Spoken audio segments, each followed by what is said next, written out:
Well, world leaders gathered today to mark the 80th anniversary of the liberation of Auschwitz. Soviet troops liberated 7,000 people from the death camp back on January 27, 1945. More than 1 million people were murdered by German forces at the site.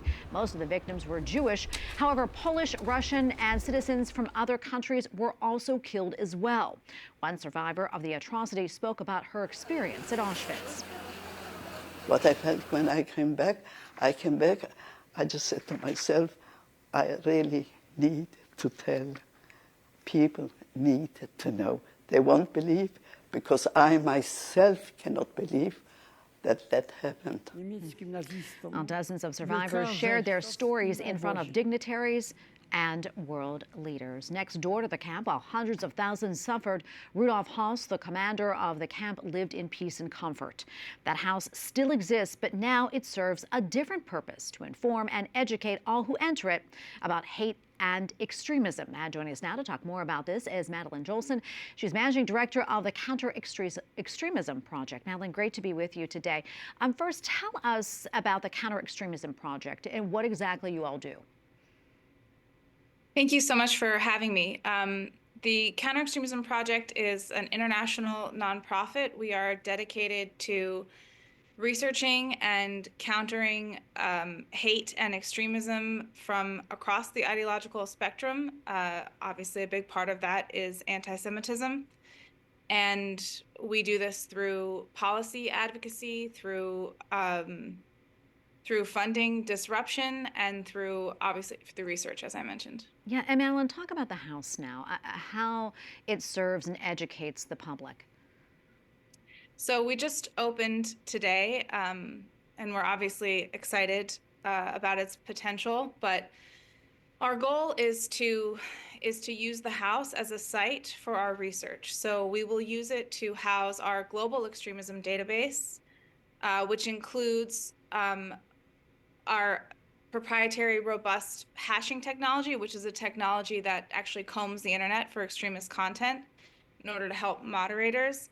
We also plan to use it for research, for policy advocacy, as a space to host a biannual event, which we hope will bring policy leaders, philanthropists, industry leaders together to discuss the current issues of the day, and we will use it also as an exhibit space for creative dissent.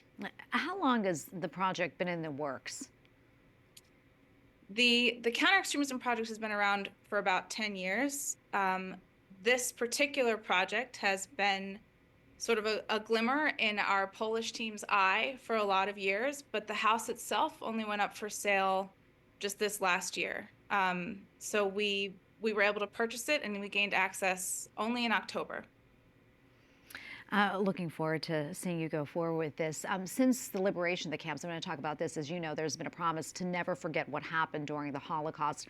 Madeleine, tell us why that's so very important.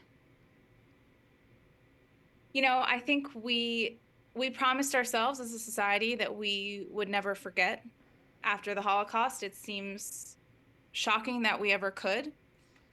And yet I think in some ways we have. I think anti-Semitism and hate and extremism are rampant at the moment especially, but I'm not sure they ever really went away.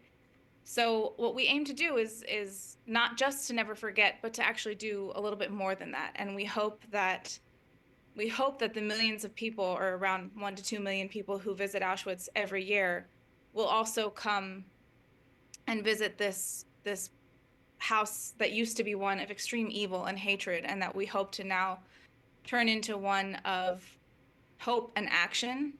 And we hope that people who leave the museum, the camp, the former camp, wanting to do something, will find a bit of a purpose to take action when they visit Höss's former home.